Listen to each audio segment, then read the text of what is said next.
and welcome back to my channel. This is Laura with Diamond Painting and Stitching with Laura, and tonight we're cooking and we're going to make Monte Cristo sandwiches. I don't know if anybody's ever heard of that before.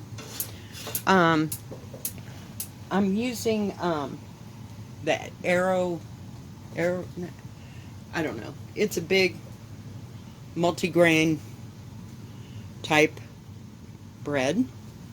So it takes 2 pieces of bread. This is for each sandwich.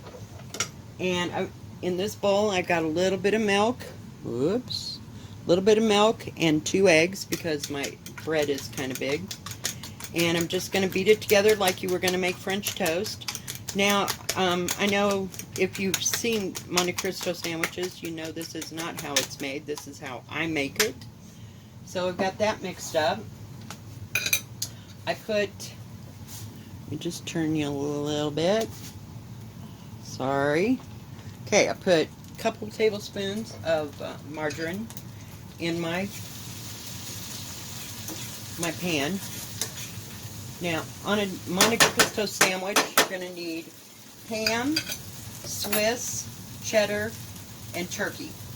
So the first thing I'm going to do is douse my bread in the thing.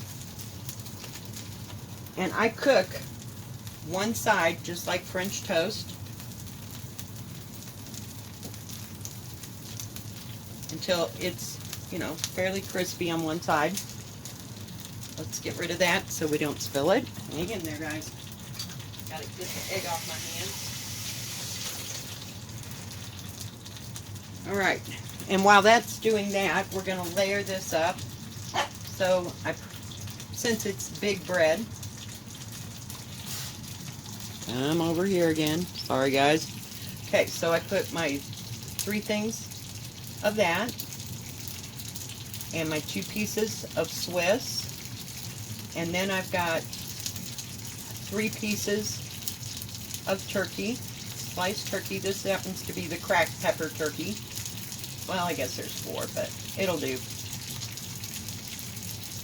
Like that. So you have meat, cheese, meat, and then we have cheese again. And the meat I'm using tonight is from Kroger, and it's their private selection. It's the cracked pepper and the off-the-bone Black Forest ham. Let me put these away because it is kind of warm. I'm one of those people that I get out the ingredients, do what I have to do with it, and put it right back because I'm used to dealing with a really hot place. Okay. Now I need to get a spatula. So hang on, guys. Okay, I'm back. We'll see how well this is doing. Okay, it's pretty much cooked. So I'm going to flip it.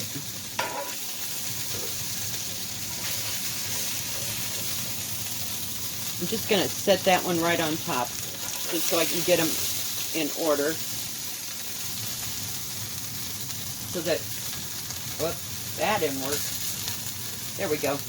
Okay, now I'm going to relayer my cheese.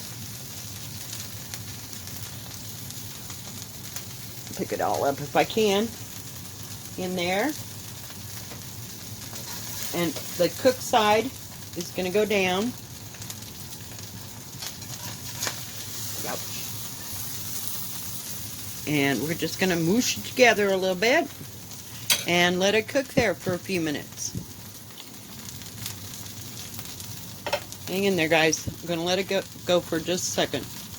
Okay, so I put the lid on it, and I'm going to turn it back just a tad on this side. While I get out, hopefully, I know it's here somewhere. Scratch, boom, bang. Hang in there, guys.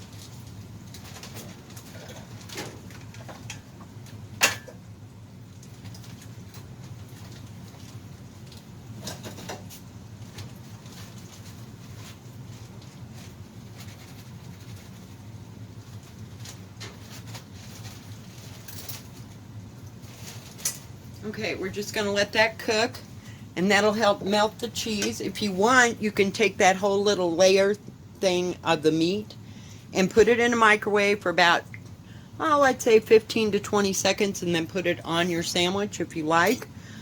Found this works just fine. I put a lid on, and as you can see, the cheddar is starting to melt on the bottom. Oops, had it up too high, but that's okay. I like it crispy. And we're going to close this just for a few minutes, and that'll melt the cheese on the other side. Turn it back just a tad. And some people, when they make the Monte Cristo sandwich, they will cut the edges off the whole thing and dip the whole sandwich, kind of mush it down so it kind of melds together, and then dip it all into the egg batter and then just fry two sides. I just happen to like the way it all tastes. And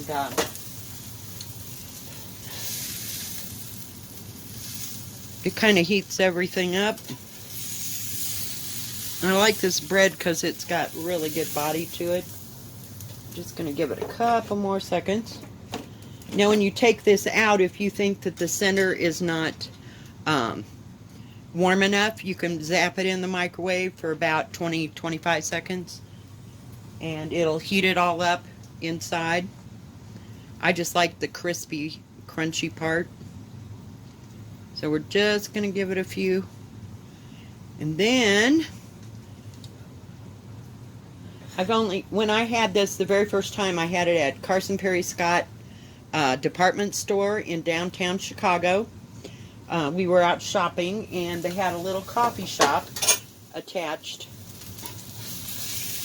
And I think, so we ate lunch there, and I'd never had a Monte Cristo sandwich, and I've been making them ever since, and that was about 1972, 73, something like that. So make sure all my heat's off. So you see, it's not very hard, or it doesn't take very long. It's kind of a quick meal in the summer, if you don't want to get your house all hot. And then cut it in the center. And the best part of it, now I've seen it two ways. I've seen it just with powdered sugar, so you sprinkle powdered sugar on it, or it came with a little thing of, you could put the powdered sugar on it, and then also some people like to drizzle honey over the top of it. But, mine sticks way a half dozen of another. Let me see if I got this open. What a shame. Come on. I got a new little bear. Gotta have a bear. Everybody's gotta have a honey bear. And you don't want to get too much because it can get sick and ink sweet. And this, just drizzle it right over the top and you're done. Because you don't want too much sugar, but it does pick up the flavor of the ham and the turkey. And that is how you make a Monte Cristo sandwich, or how I make a Monte Cristo sandwich. I hope you like this. If you did, please give it a thumbs up. Don't forget to subscribe. Please hit the bell, and that way you'll know when my next video comes out. Y'all have a great evening. Good night. Bye-bye. God bless.